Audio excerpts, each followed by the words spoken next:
Over 1,000 episodes, over 1,000 chapters, and a story so massive and so complex that even its creator occasionally forgets his own rules.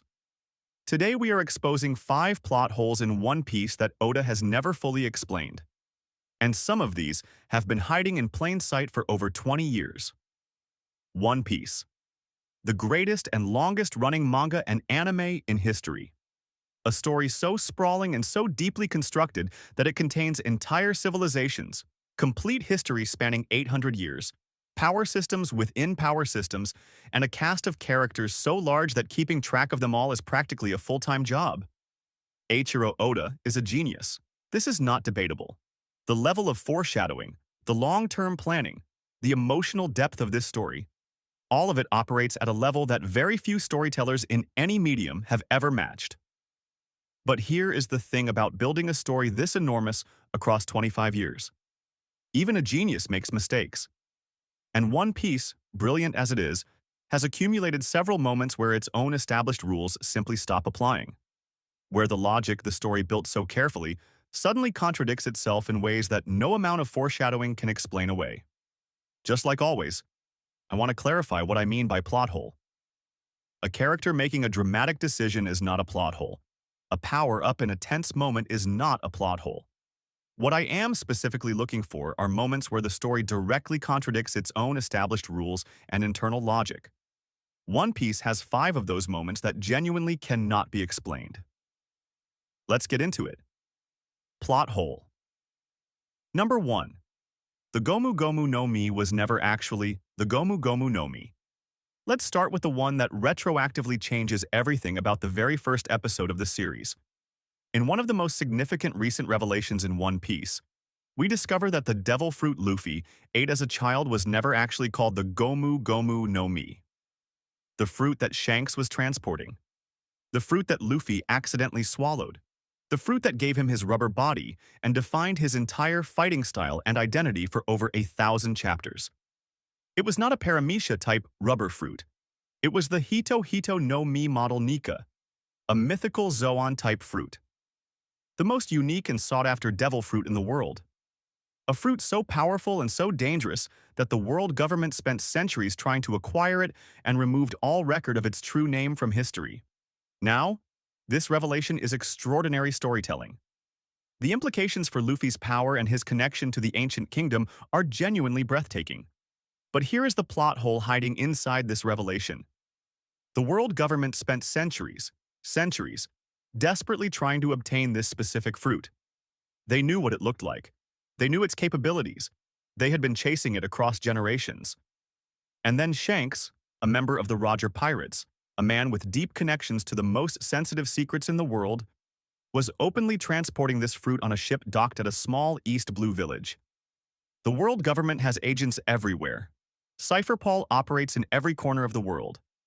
If they had been hunting this fruit for centuries, how did they not know it was sitting in a chest on Shanks' ship in the East Blue? And more critically, if Shanks knew what the fruit actually was, and given his knowledge and connections he almost certainly did, why was he carrying it so carelessly? Why was it accessible enough for a 7-year-old boy to accidentally eat it at a dinner table? The revelation of the fruit's true identity creates a logical problem that the story never adequately addresses. And that is a plot hole hiding inside one of the series' greatest moments. Plot hole. Number 2. Observation. Haki should have ended every major fight. This one affects the entire second half of One Piece in ways that become impossible to ignore once you notice it. Observation Haki, also known as Kenbunshoku Haki, is the ability to sense the presence, emotions, and intentions of others. At its basic level, it allows a user to detect opponents they cannot see. At its advanced level, it allows users to see slightly into the future, to perceive what an opponent is about to do before they do it. This power is established clearly. It is demonstrated consistently. It is one of the 3 fundamental types of Haki that every serious fighter in the New World possesses. And it completely breaks the logic of every major fight in the series. If advanced observation Haki allows you to see the future, even fractions of a second ahead, Then, a sufficiently skilled observation Haki user should be essentially impossible to hit with a physical attack. You see the punch coming before it is thrown. You move before the movement happens. Every telegraphed attack becomes an attack that never lands. The story acknowledges this. Katakuri's fight with Luffy is specifically built around this concept. Katakuri can see the future so perfectly that Luffy cannot touch him for most of their battle. But then, in fights involving characters who are explicitly stated to have advanced observation Haki, they still get hit, regularly, by attacks they should have seen coming. Shanks has the highest level of observation Haki in the world, stated explicitly. And yet he loses his arm to a Sea King in the East Blue before he fully awakened it. Fine, that was before full awakening. But in the present day, after full awakening, characters at Shanks's level are still being surprised by attacks, still taking hits that their established abilities should have made impossible to land. The rules of observation Haki are established clearly, and then those rules are selectively applied depending on what the plot requires in any given moment. That inconsistency is a genuine plot hole that affects the credibility of every fight in the post-time skip era. Plot hole. Number 3. The Marines should have stopped Luffy 10 times over. This one requires us to think about the Marine organization as a functioning institution rather than a collection of individual characters. The Marines are the military force of the world government, the most powerful governmental structure in the One Piece world. They command fleets of warships, armies of soldiers, and individual officers of extraordinary personal power, including admirals who are considered among the strongest beings alive. Their stated mission: to capture or eliminate pirates who threaten world order. And Luffy has been threatening world order since approximately episode 50. Here is the specific logical problem. After Enies Lobby, after Luffy declared war on the world government by burning their flag and defeating CP9, his bounty reflects the fact that the Marines consider him a serious threat. After Marineford, after he infiltrated the most secure military installation in the world and contributed to the most destructive event in Marine history, his threat level should have made him the single highest priority target in the entire organization.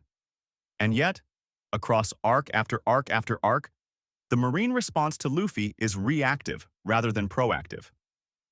They send forces after he has already arrived somewhere. They respond to damage he has already caused. They never, not once, successfully prevent him from reaching his next destination before he creates another catastrophic incident.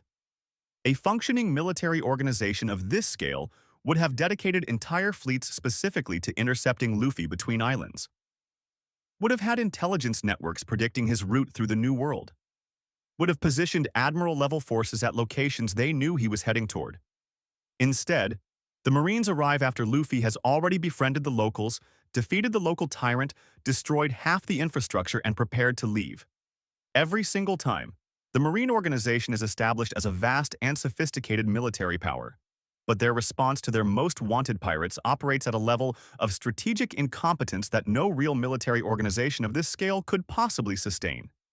That gap between the Marines as they are described and the Marines as they actually function is a genuine logical inconsistency. Plot hole. Number 4. Devil Fruit users and water logic. This one is shorter, but it has been bothering the fandom for over 20 years and the story has never resolved it satisfactorily. Devil Fruit users are weakened by seawater. This is one of the most fundamental and consistently established rules in the entire One Piece universe. Entering seawater drains a Devil Fruit user's strength. Submerging them in seawater renders them completely helpless. They cannot swim. The sea rejects them. This rule is established in the first arc. It is referenced constantly throughout the entire series. It is used as a dramatic plot device in dozens of critical moments. But here is the problem. Rain is water. Sweat is water. Blood contains water. Every human body is approximately 60% water. If seawater specifically drains Devil Fruit users, why does it not rain on Devil Fruit users and weaken them? Why does Luffy not weaken every time he sweats heavily during a fight? Why does he not feel the ocean's influence when his own body contains significant water content? The story specifies that seawater is the problem, not water generally, which raises the question of what exactly the difference is at a fundamental level. Oda addressed this briefly, suggesting it is specifically the sea that rejects devil fruit users rather than water as a substance. But this explanation creates more questions than it answers. What defines the sea? Is river water safe? Is rainwater safe? Is water from an underground lake safe? The series uses water as a dramatic weakness when the plot needs tension, and ignores the logical implications of that weakness when the plot needs characters to function normally. This inconsistent application of an established rule is a genuine plot hole that has never been fully resolved. Plot hole. Number 5. The Void Century should have been easier to research. And finally, the one that creates a logical problem at the heart of the series' deepest mythology. The Void Century. 800 years of erased history. The world government spent centuries systematically destroying every record, every document, every account of this specific 100-year period. The study of poneglyphs, the indestructible stones that contain information about this era, is a capital crime punishable by death. The world government's commitment to burying this history is total and absolute. But here is the plot hole. If the world government has been suppressing this information for 800 years, why do people still know that the Void Century exists? The erasure of history should logically include the erasure of the knowledge that history was erased. If you successfully destroy every record of a 100-year period, including the knowledge that those records existed, then nobody should know there is a gap. But throughout One Piece, scholars, historians, pirates, and ordinary people casually reference the Void Century as a known concept. They know the name. They know approximately when it occurred. They know the world government suppressed it. If the suppression was truly effective, none of that contextual knowledge should have survived either. The world government apparently destroyed all the content of the Void Century while somehow leaving intact the meta-knowledge that a century was destroyed, which is a contradiction in the logic of their own 800-year suppression campaign. And the poneglyphs themselves represent an even deeper logical problem. The world government knows they exist. They know they contain forbidden information. And yet, across 800 years, they apparently never found a way to destroy them, despite destroying everything else. The story needs the poneglyphs to be indestructible for plot reasons. But that indestructibility is never satisfactorily explained within the world's own established rules. These connected contradictions in the Void Century mythology represent perhaps the deepest plot hole in the entire series, because they affect the credibility of the most important historical mystery Oda has spent 25 years building toward. So there we have it, 5 plot holes in the greatest anime ever made. From the fruit that started everything to the history that explains everything, that I cannot reason my way out of no matter how many times I try.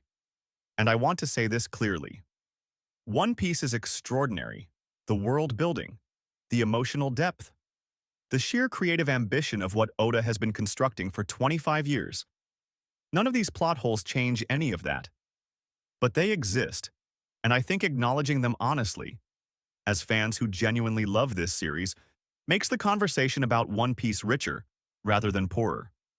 Now, I want to hear from you specifically. The Gomu Gomu No Mi plot hole. Shanks was carrying the most wanted fruit in the world in a chest that a 7-year-old could open. How has the fandom not completely broken down over this specific detail? Drop your explanation in the comments right now. I genuinely want to know if anyone has figured this one out. Subscribe for more One Piece content. I will see you in the next one.